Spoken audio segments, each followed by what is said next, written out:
Students. Hi, hello, greetings, everyone, and a happy Sunday to you all. I hope you remember to spring forward today.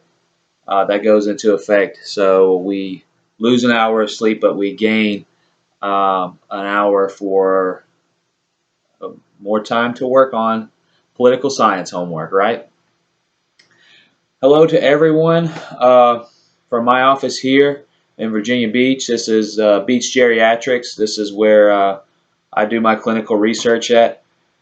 Uh, I have a few announcements to make before we get started. I'm going to talk about Chapter 3 today a little bit and also go over a few things as they come to my mind.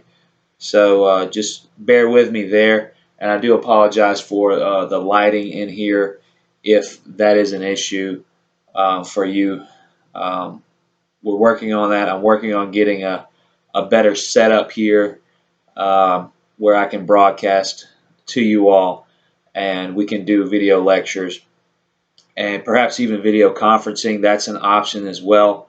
I'm going to open up, which brings me to my first point. I'm going to open up office hours for students Monday through Thursday from the hours of 2 p.m. Eastern Standard Time to 5 p.m. Eastern Standard Time. So you have 3 hours during each one of those days. If you need to talk to me live in person, I do take phone calls as well. I will give you the office number here at this location. If you give me 1 second.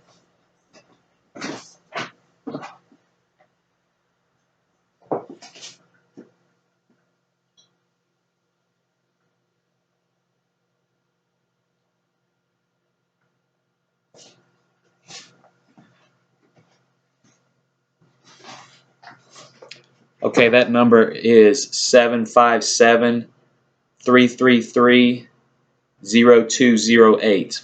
Okay, 757-333-0208.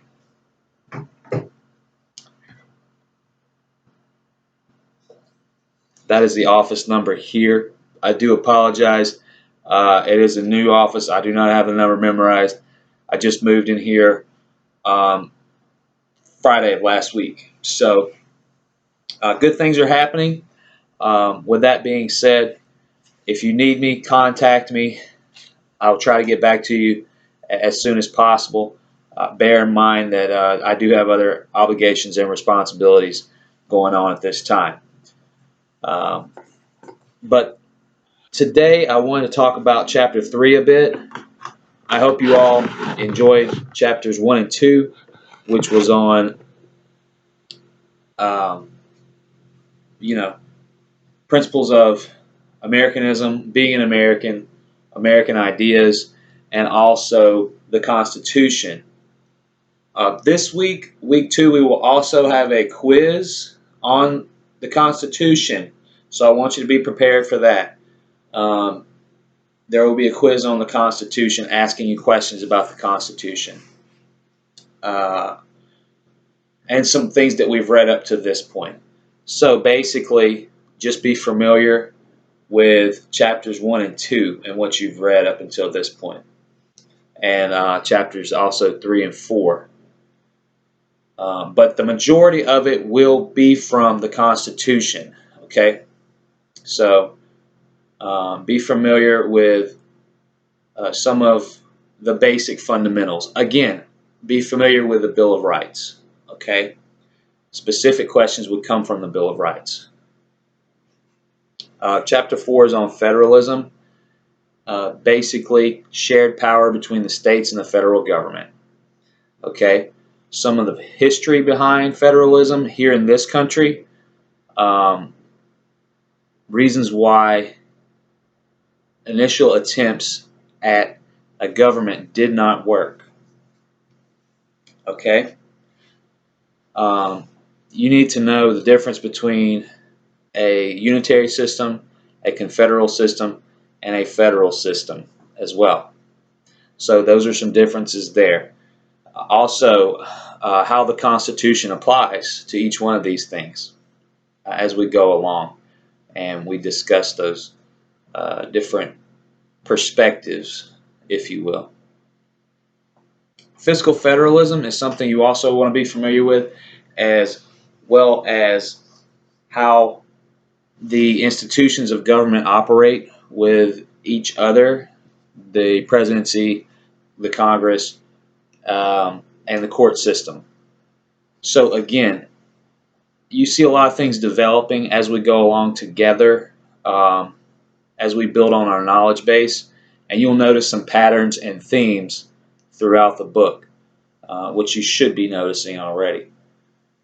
I want us to talk a little bit about the difference between, what states' rights are versus what federal government rights are.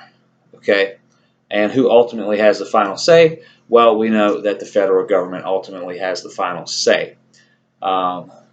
However, states are given all powers not expressly given to the federal government, and that's in the Constitution as well.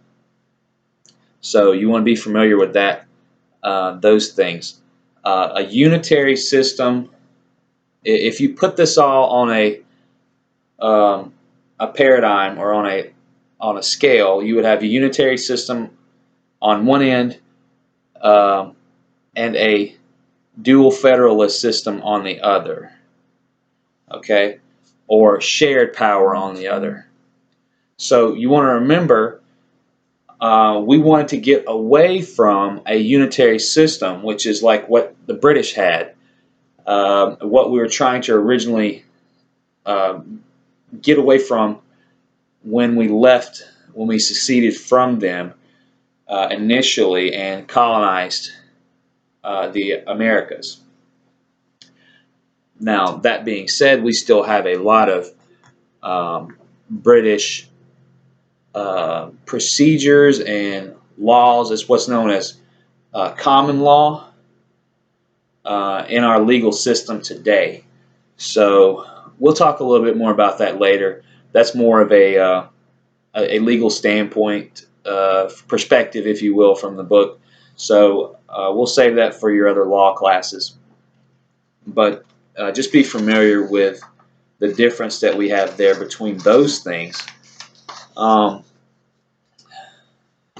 federal systems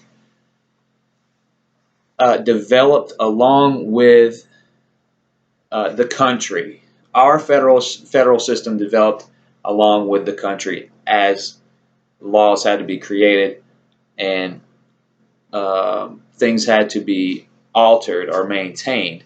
And if you recall from Chapter 2, the Constitution plays a role here in that we view it as something that is ultimately as it is, or black and white, if you will, or it is a document that can be adjusted over time or that changes with time. So those are some of the things that were reoccurring, the reoccurring themes in Chapter 2, if you recall. So the idea that the government can be formed, if you will, or altered as we go along, versus the idea of we have a set standard of power and a measure of power, and we should leave it the way it is. So that's where you get all the controversy from, if you will, debate, when things like the healthcare bill are passed, and anything that sort of compromises the individual liberties or securities, if you will. So you remember there's a trade-off between what a security is and what liberty is. So we trade off some of our liberties as individuals to live in a society as a whole and to have the protection of an army or police fire, rescue squads, the Coast Guard, things like that. So those are some of the things that we trade off individual liberties to live in a secure environment. And throughout history, rulers and dictators have used their authority and power to sort of politicize national security and make it a power struggle for getting them more power. But we'll get into more of that later. But I do want you to be familiar with dual federalism, how states and federal governments ultimately share power within the U.S. It is a balance, as we all know, but ultimately federal law is the ending point or the final say-so, if you will. Excuse me. But when we talk about fiscal federalism, it is basically about budgets. It's about allocating finances to different regional governments, local, state, those types of things. Now, you can see where we're going to have some conflict, obviously, over who is getting allocated what. And that's essentially what fiscal federalism is all about. Remember that politics is about scarce resources, okay, like economics. Economics is really the father of political science, and that's what I learned from Dr. Ordaz, and he would agree with me there. The government has the final say when it comes to who gets what resources, or let me say this, where are we going to emphasize things like spending, research efforts. So where is our energy going towards, essentially? And it's a sort of like how politicians sell their ideas or try to say that they're going to be on one side of things versus the other side of things, and kind of give you that idea that they're going to lean one way or the other. So certain groups are going to get certain amounts of money and those types of things that you all probably heard about and you're seeing about here on the primaries, which are very entertaining. If you get a chance to take a look at those, do so. However, the federal government can only do so much. So they can allocate money to programs in states. The states have to implement the programs. That is where the rubber meets the road, if you will. So states are ultimately given that authority to allocate money to whatever groups that they deem necessary or see that have the highest need at the time, basically.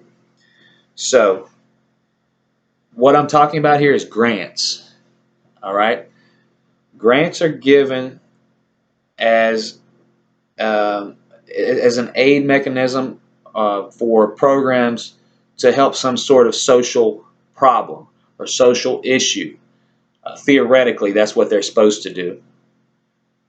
Legislation is passed on the specific types of grants, and if you look in the book, it will tell you the different types of grants.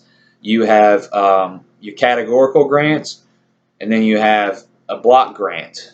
So categorical grants are very specific. In other words, if you want to apply for one of those grants, you're going to have to be very specific on those applications and tell them what exactly you're going to do with the money that you're going to receive. Categorical grants are broader or more encompassing. You're given a little bit more leeway. So definitely a difference there. So when you take a look at the readings, look at the different types of programs, look at the different amounts of money that are being spent, that is being spent on these programs, and why. You'll notice different shifts as history has progressed on different programs and on different social issues since the early 1930s. Okay, when we had the Great Depression and we had a lot of financial trouble. So the government acts as a support system to stabilize the economy here in the United States, basically, is what I'm getting at. And that's what fiscal federalism is. It's also shared between those two. If you fast forward a little bit in history, from the Great Depression and from FDR, from his programs to LBJ, Lyndon Baines Johnson, and the Great Society, you will see an increase in the awareness and promotion of programs, social programs, things like education. You had Medicare and Medicaid created around that time. There were large efforts, large-scale efforts to grow and maintain those types of programs. And even, modern times, you want modern examples. If you look at FEMA, you look at Hurricane Katrina, you look at those types of programs. Emergency management is a big thing. It's a big topic now, and especially, after experiencing the things that Louisiana has experienced over the last couple of weeks, you can see why these programs are in place. Now, what I can tell you is that they are in place. Whether or not they are effective, that's something that you're going to have to come to your own conclusions about as you read and as you develop your own political ideas and thoughts and opinions. And you'll find that finding the balance or the center is very difficult, because a lot of people will say that they are in the middle of the road, or they don't have an opinion about something, when in reality they do, and they will vote one way or another.